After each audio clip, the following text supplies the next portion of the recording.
Hi there, Sanmunani Molweni. Welcome to Fix Channel. If you're new here, please subscribe before the end of the video. If returning, thank you for love and support. I appreciate you. Izingane zeSembu kanye nothando neSembu senze review sikuhlanganisa konke sibala la a TV show. Ama-TV shows awu 2. So kunembuzo guys la ku comment section kule channel engicabanga ukuthi iyafana into eyodwa. So ngizokhuluma ngento esesiyibonile ke kuthando nesithembu ukuphendula lo mbuzo. Kuvela uTirelo noVuyo noSibindi ngale kuzingane zesithembu. Banezinto zabo othandweni labo emjolweni ijeni yabo yesithembu. Kwenzeka izinto ezahlukahlukene. So kunombuzo othi-ke Kim uqonda ukuthi uTirelo akayeke uSibindi because kuVuyo 1 2 3 or because intombi 1 2 3. Asikhulume ngothando nesithembu. Uma ngabe kube neperiod kuthando nesithembu la hlangana khona noMsileki bobabili bekhuluma ngeenkinga ezisemshadweni wabo, athi-ke uMsileki uma ngabe akasamphekeli, uma ngabe mayiphendula ubaba uMsileki umphendula ngokuthi angeke kwazi ukushiya emsebenzini agijime eze ekhaya azopheka masephindele emsebenzini ahleke kuleyo ndawo. Obuka le phathi ubuka ukuthi-ke uma ngabe noMsileki sebefike la abangasahloniphani khona mayebheka indlela abakhuluma ngayo. Lokhu kuvelaphi kuthando nesithembu. Kuphinde futhi athi uMsileki kunezinto ayeyicelile kuMangwabe ecela ukuthi azenze. So lezi zinto eziyingxenye yezivumelwano umshado abakona. Njengoba engasazenzi lezi zinto ucela ukuthatha unumber 5. Athi uMangwabe ke mayethatha unumber 5 yena uyahamba, unumber 5 uzoreplace yena. uMsileki ke uthi into akholelwa kuyona kulomshado akuwona, akekho unkosikazi afisa ukuhlukana naye, kodwa futhi akakwazi ukuphoqa unkosikazi ongasafuni ukuhlala. Kwenzakalani ila aphuma khona negama lomkhovu. Umkhovu khona ubuza ukuthi yini umkhovu. Umkhovu angwazi ngamehlo ukuthi yini, but ukuchazwa komkhovu yinto esuke yenziwe yacontrolwa umaster wayo umuntu onayo. Mawubuka lapha isibaya, ngizokwenzela i-example yesibaya i-TV show. Bekunondlovu noZungu umpi yakhe benezimpi njengoba beyosomatekisi. Kwafika isikhathi la uNdlovu athi ufuna ukusebenzisa umpi yakhe avele amcontrol, amenze abe isilwanyana sakhe or abe yinoni. So wahamba waya kwinyanga, inyanga ke yenza lezi zinto ezenzile kumpi yakhe. uNdlovu ke ubese control umpi yakhe, ambize ngekhwele, ambize ngempempe, bokubona ke lokho. So into yokuba umkhovu suke ucaged, ucontroller yilo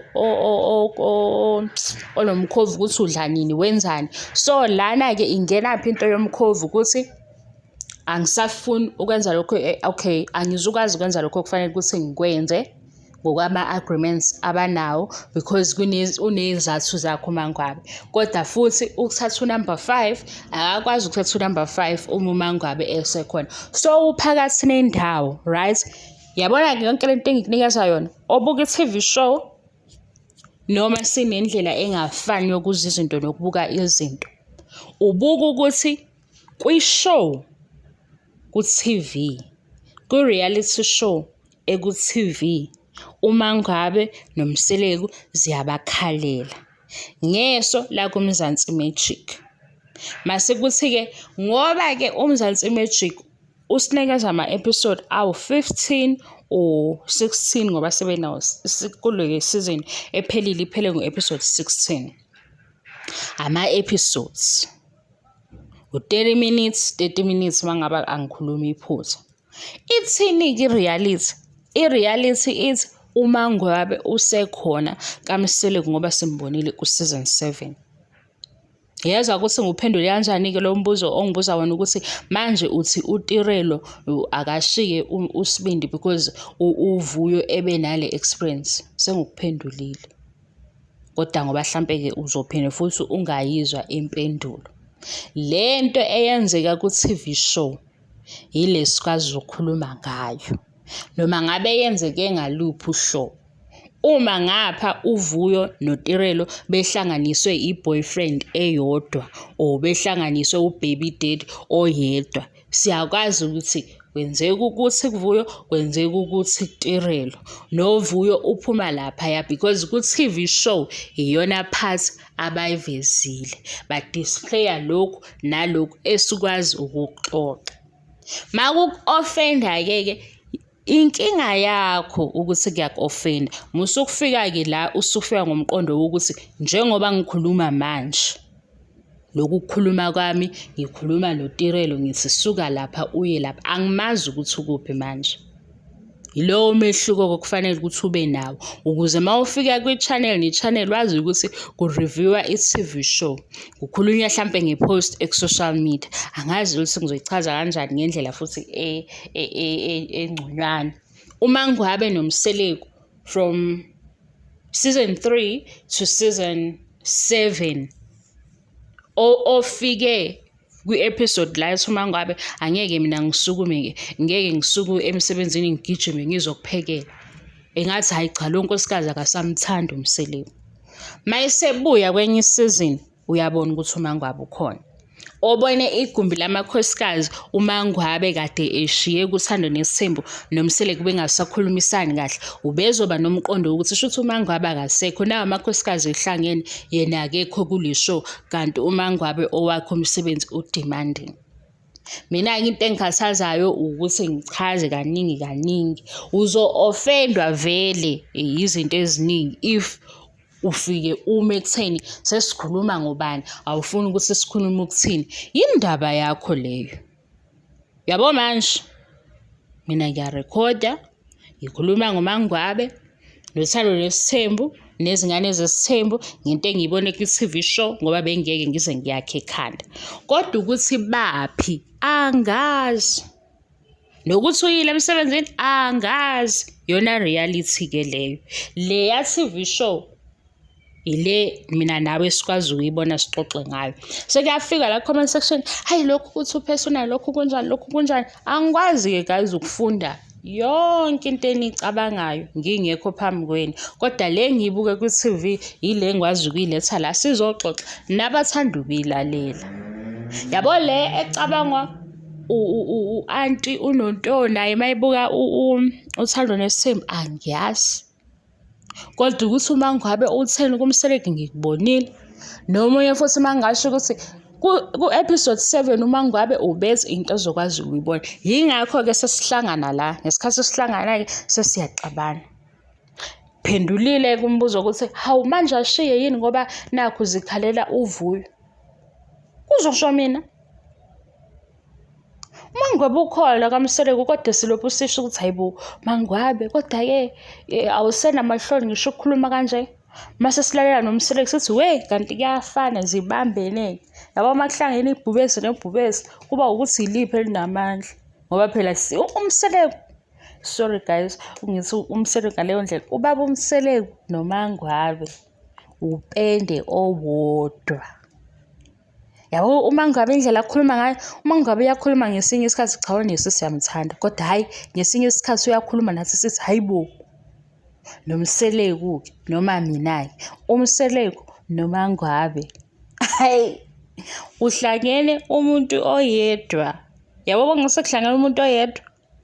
uMseleku akanandaba ukuthi ezinye izinto zenzeka kanjani. Usho lento afuna ukuyisho ngaleso sikhathi. Ukubona ehleli nomunye unkosikazi, uthola ukuthi unkosikazi umlalelo uzothi ngaleso seceleni sekhuluma yethu ethi phela uma ngingalalela ukuthi lo nkosikazi uthini manje sithi ngeke ngiqhubekele phambili. Usethini manje, useyikhansele yonke le yanto ebesithi hawu waze wamlalela-ke uMayeni owaze wamlalela-ke uMacele. Ngesikhathi uMacele ecomplain ebala ukuthi 1 2 3 4 5 athi alalele ngale ndlela yokuthi ngikhona ngikuzwa konke. Mayesebuya ngapha eceleni ethi phela bengeke size sibe khona leSithembu ukube bengihamba ngimizwa ngaMacele. uMaNgwabe-ke wenza the very same thing. Umehluko ukuthi wena usuzobuka ukuthi hawu uMaNgwabe unkosikazi akamhloniphi umyeni. Yabo yonke lento engiyibalayo ivele ku-TV show, angiyakhi lapha ekhanda, angivelanga ngasuke ngayicabanga. Nawo umndeni sebenama-seasons awu-7, okusho ukuthi sebevele iminyaka ewu-7 kwi-TV show. Lokhu kukhula kwabo ingoba besupportwe abantu base-South Africa, uMzansi. Neshow ivela kuMzansi Magic. Afike-ke ubani athi hayi lena i-wrong, musuke ungibhoksa-ke. Don't, ungazami. Yima wo. If awuthandi ukuthi khona abakhuluma nge-TV show, phuma kubona uhlale kwi-TV show, because i-TV show mayikunika kahle okukunelisayo. Angeke uqalaze la ukuthi bahle babathini abanye. Uthanda iy'ndaba mase usuba ne-order sewuphakathi ey'ndabeni. Heyibo, abantu uthanda iy'ndaba kodwa futhi mase usuphakathi ey'ndabeni sowufuna ukulawula. Into engihleze ngiyinqaba ukungahloniphi. Yabo nje uSne kuvele ngale ku-TikTok ukuthi uma ulaphaya ngesandla somuntu. Sebeyona abantu ngeke uze ba-confirm. Ingakho mina ngingasafuni ukulandela imizwa yabantu. Ngikhulume le engingakwazi ukuyixoxa ukuze ngikwazi ukuqhubeka nama-reviews. Ade bethini ngoSne manje? Nangu uSne esethi-ke bese bethi bafisa ngisho uSne aphume kwi-show yakubo, le asebenza kuyona, le akwazi ukuveza ukuthi izingane zesithembu obani, enza umehluko. Ngoba phela uSne ubabiza bonke. uSne uyababiza besabele bephakame sithi hawu, nali izwi la-abo, cishe sakhohlwa izwi la-abo. Nali izwi lalandla, cishe sakhohlwa izwi lalandla. uSne singabali ukuthi mhlawumbe i-behavior yakhe uyibekaphi, sibuka ukuthi izingane zesithembu zivusa kanjani. Umzuzu evelile zikhuluma zonke iy'ngane sithi nazi iy'ngane zakwisithembu. Mase sesingabala ukuthi ama-siblings axabana ngani, kusukelaphi, kwenzekeni, iy'ngane zibala nani. Sengisho nje ukuyibiza isabela ingane uyayibiza uSne, njengoba ebabizile nakuleya YouTube channel basabela. Balaphaya abantu bayabuza ukuthi hayibo uSne uthini, hayibo uSne kubo kuzoba ne-meeting. Unibizile uSne-ke lowo. Ngasho ngathi enye into enye sayidebate engasiyidebate lezi ay'namba ezikuleya podcast efike noSne ngokuthi kuzwakala igama lokuthi uma ulaphaya unibize nasabela ngendlela efanayo kwizingane zesithembu. Ubheka phezulu social media mangena uSne. Manje yikho siyibuza ukuthi kwizingane zesithembu kukhona ukucuphisana. uSibindi ubhoostwe uTirelo noVuyo noNosipho nabanye abazovela. uSne uyedwa memeza yedwa kuzwakala. Kodwa ngiyamfisela engathi ngaba nento right nje eqondile side business lakhe azenzela imali. Noma nakho lokho esikwenza lana sikhuluma nje kanje. Ayixoxele ngendlela afisa ukuyixoxela ngayo ngakhula i-channel yakhe.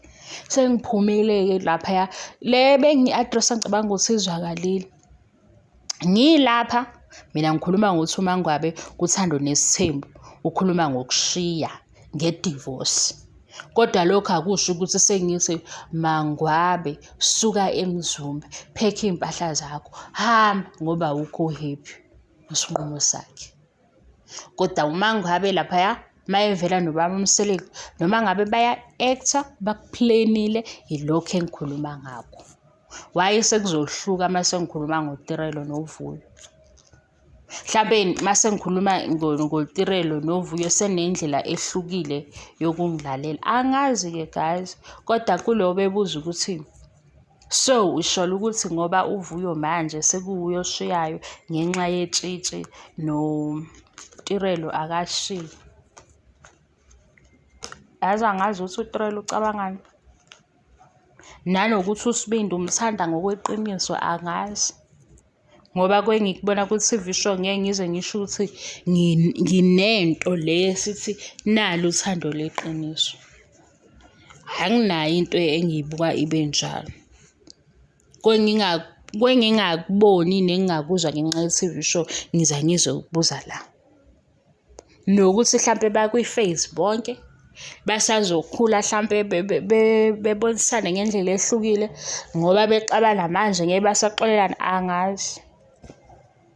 Ngiyabona ukuthi mase ngiphendula ngendlela eqondile iba rude. Kanti mangize nge-TV show mina ngithi u-episode bani uthini, siya-reviewer isingisi, mase ngiyaqhubeka ngikhulume, kuba mnandi. Kodwa mase usuke wakhetha ukuthi umlandeli kabani, wasungena ngokuthi usuzodifenda, sekuyindaba yakho ngoba vele uzobhoreka. Ngoba ngisazokhuluma nje ngomamkhulu waseSpark nangomamkhulu waseMzumbe ngoba uthando nesithembu sengiyibukile u-season 7 ngawuqeda, sengizoqhubeka. Usazobhoreka futhi ngoba uzofika la usuthi hayi akukho right, kodwa ku-TV.